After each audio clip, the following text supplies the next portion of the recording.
I'm back in my Google Drive again, and I want to have a bit of a tidy up.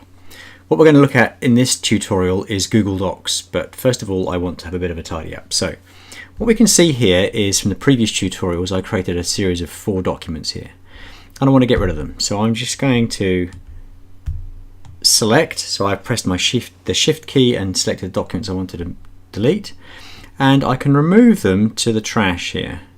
So I can just drag a whole lot, or I can drag an individual one. I'm just going to drag that again, click drag, and that's, so it's just like we moved around from different folders. I want to move them to the rubbish here. Okay, so now there's nothing in my work files folder. However, down in trash, they're still there. So if you make a mistake, it's a 2-stage process to actually get rid of this content.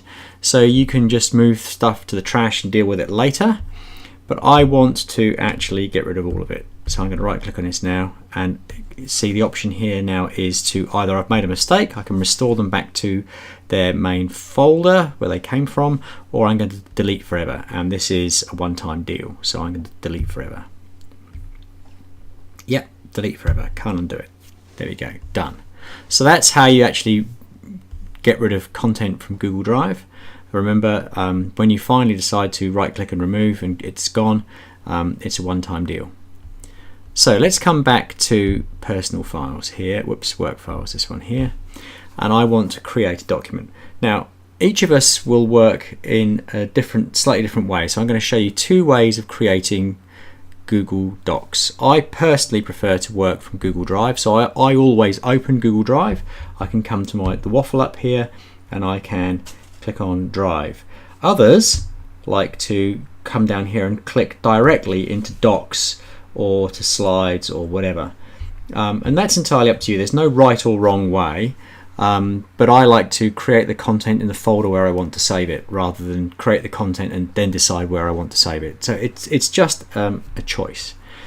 So I will show you how to create a document here in Google Docs. So I've just gone to the blue button in Google Drive, do it again, click on Docs, and I'm creating a new document. By the same token, and I won't repeat the whole exercise here, you can go to, you see here, you can come to docs.google.com. You can actually go directly to the website and do exactly the same thing. Here we can click on Start a New Document, and the same thing comes up, and then I can edit it, format it, save it like I showed you in the previous tutorial. Once I've created some content, I can actually save it to Drive. Now that's not the way I prefer to work, but that doesn't mean to say that's not the way that you guys want to work. So you need to know that you can just work directly from Docs and save back to Drive. Personally, I like to choose the folder I'm working in Drive. So I know I've created this document in Work Files folder, and I'm going to give it a name, and let's just call this Tutorial. So I've named my document Tutorial, and as you know, I like to work directly in Drive, so I know it's been saved into the folder I want it to be saved into. And that's a really important thing to take note of with Google Docs. If we click on File, there's no File Save or Save As. The moment you give your document a name, or even if you unname it, it's just called Document 1, it's saved to Google Drive, or it's saved in Google Docs for you to come back to at any time.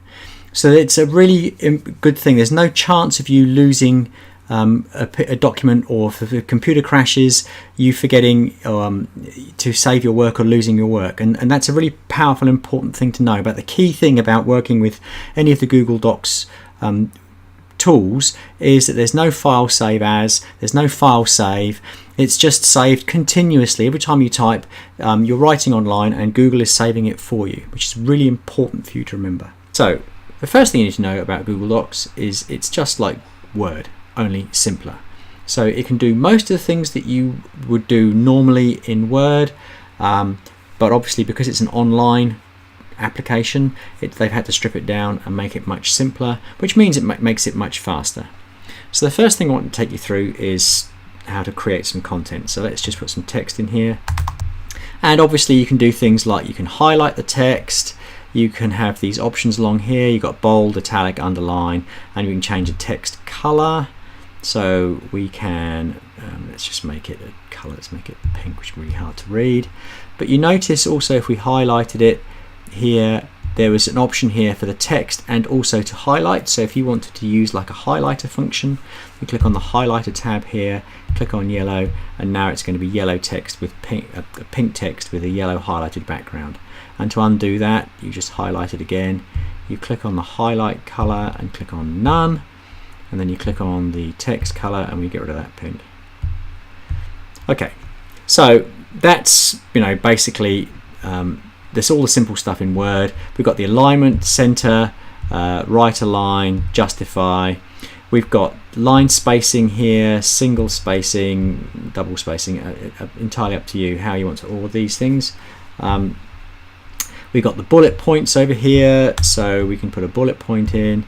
We can change the bullet points here. We can choose the format of our bullet points or our numbering system. It's entirely up to you. We can then indent as well, and outdent, and tick off. So we've got all those really simple functions in there for you. Next, what I want to show you is the fonts.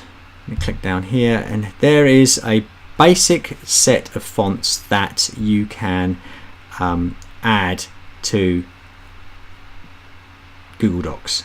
So there's a few you can load into here, but if you want more fonts, for example, I like Hammersmith.